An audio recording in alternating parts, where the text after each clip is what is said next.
Hi viewers, ஏன் சில விலங்குகள் அதுங்களோட குட்டிகளை அதுங்களே கொல்லுதுங்கிறதுக்கான உண்மையான காரணங்களை பத்தி தான் நம்ம இந்த வீடியோல பார்க்க போறோம். இந்த வீடியோ ரொம்பவே இன்ட்ரெஸ்டிங்கா இருக்கும். இந்த வீடியோ பிடிச்சிருந்தா லைக், ஷேர், கமெண்ட் பண்ணுங்க. நம்ம சேனலை புதுசா பாக்குறவங்க தமிழ் கலாட்டா நியூஸ் சேனலுக்கு சப்ஸ்கிரைப் பண்ணுங்க. கூடவே பக்கத்துல இருக்க பெல் ஐகானையும் கிளிக் பண்ணுங்க.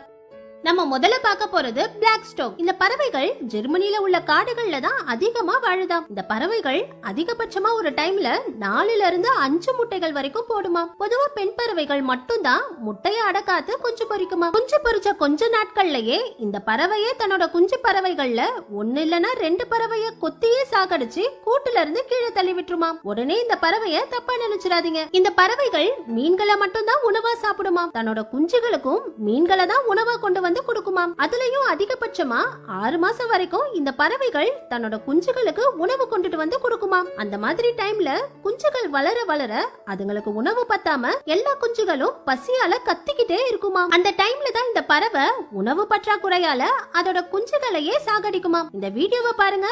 முதல்ல இந்த கூட்டுல 4 குஞ்சுகள் இருக்கு. 2 மாசம் 4 குஞ்சுகளுக்கும் கஷ்டப்பட்டு உணவு கொடுத்து கொஞ்சம் பெருசா வளர்த்ததுக்கு அப்புறம் உணவு பத்தாததுனால ஒரு குஞ்சை சாகடிச்சுட்டு 3 குஞ்ச மட்டும் வளர்க்குது. அதுக்கப்புறம் 4 மாசம் கஷ்டப்பட்டு 3 குஞ்சுகளையும் நல்லா பெருசா வளர்த்ததுக்கு அப்புறம் மறுபடியும் உணவு பத்தாததுனால மறுபடியும் ஒரு குஞ்சிய சாகடிச்சுட்டு 2 குஞ்சிய மட்டும் வளர்க்குது. ஆராய்ச்சியாளர்கள் இந்த பறவைய பத்தி என்ன சொல்றாங்கன்னா, இந்த பறவை தன்னோட குஞ்சுகளை இந்த மாதிரி சாகடிக்காம 4 குஞ்சுகளுக்கும் கொஞ்சம் கொஞ்சம் உணவு கொடுத்து வளர்த்தா 4 குஞ்சுகளுக்கும் போதுமான அளவு உணவு கிடைக்காம 4 குஞ்சுகளுமே பசியால கத்தி கத்தியே செத்து போயிடுமா. அதனாலதான் இந்த பறவைகள் இதுங்களோட குஞ்சுகளை சாகடிச்சு மத்த குஞ்சுகளை காப்பாத்துதான். அது மட்டும் இல்லாம இந்த பறவைகள் குஞ்சுகளுக்கு உணவு கொடுக்கிற டைம்ல உணவு பற்றாக்குறையால தாய் பறவை ஒழுங்காவே சாப்பிடாதாம். இதனால குஞ்சுகளை வளர்க்கிற 6 மாசத்துல இந்த தாய் பறவை 5 கிலோ வரைக்கும் வெயிட் குறைஞ்சிடுமா. அடுத்தது பாண்டா. பாண்டாக்கள் அதிகபட்சமா ஒரு பிரசவத்துல 2 குட்டிகள் வரைக்கும் போடுமாம். ஆனா ஏதாவது ஒரு குட்டிய மட்டும் தான் வளர்க்குமாம். இன்னொரு குட்டிய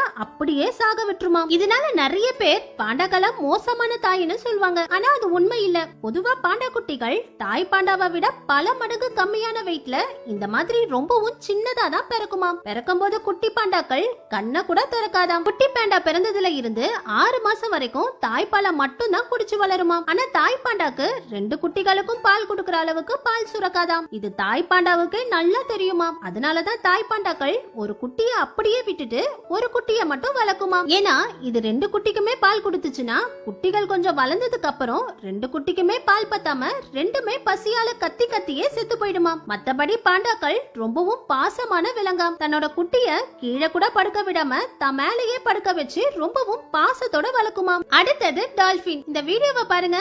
இந்த வீடியோல 3 ஆண் டால்பின்கள் சேர்ந்து பிறந்த கொஞ்ச நேரமே ஆன ஒரு குட்டி டால்பினை தண்ணிக்கு மேல தூக்கி தூக்கி வீசுது. அதுக்கப்புறம் கொஞ்ச நேரத்திலேயே அந்த குட்டி டால்பின் இறந்து போயிடுச்சு. இந்த வீடியோவை பாக்குற நிறைய பேர் ஆண் டால்பின்கள் கூட்டமா சேர்ந்து குட்டி டால்பினை கொன்னுட்டதா நினைப்பாங்க. ஆனா அது உண்மை இல்ல.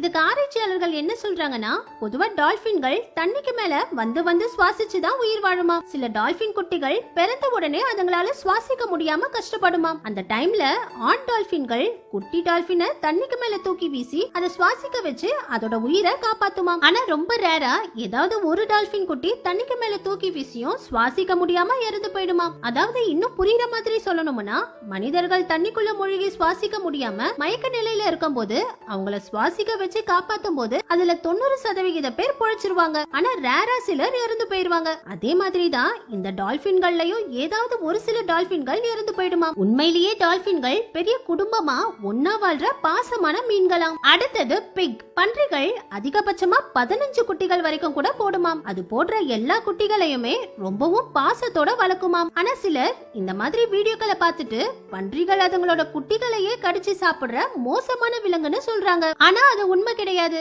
இந்த பன்றி இதோட குட்டியை கடிச்சு எல்லாம் சாப்பிடலையாம். பொதுவா பன்றிகள் ஒரே டைம்ல நிறைய குட்டிகளை வளர்க்கறதுனால அதுல சில குட்டிகள் தானாவே இறந்து போயிடுமாம். அந்த மாதிரி இறந்து போற குட்டிகளை தாய் பன்றி எழுந்துருன்னு சொல்ற மாதிரி முதல்ல வாய வச்சு அந்த குட்டிய தள்ளி தள்ளி விடுமாம். அதுக்கும் அந்த குட்டி எழுந்திருக்கலனா அதுக்கப்புறம் அதை எச்சரிக்கிற மாதிரி கோவமா கடிச்சு கடிச்சு எழுந்திருக்க சொல்லுமாம். அதுக்கும் அந்த குட்டி எழுந்திருக்கலனா தான் அது இறந்து போயிருச்சுன்னு புரிஞ்சுக்கிட்டு அதை விட்டுட்டு போயிடுமாம். ஆனா இது இறந்து போன குட்டிய கடிக்கிறத மட்டும் பார்த்துட்டு சிலர் பன்றிகளை மோசமான விலங்குன்னு தவறா நினைக்கிறாங்க. நம்ம கடைசியா பார்க்க போறது ஹிப்போபோட்டமஸ். இந்த வீடியோவை பாருங்க.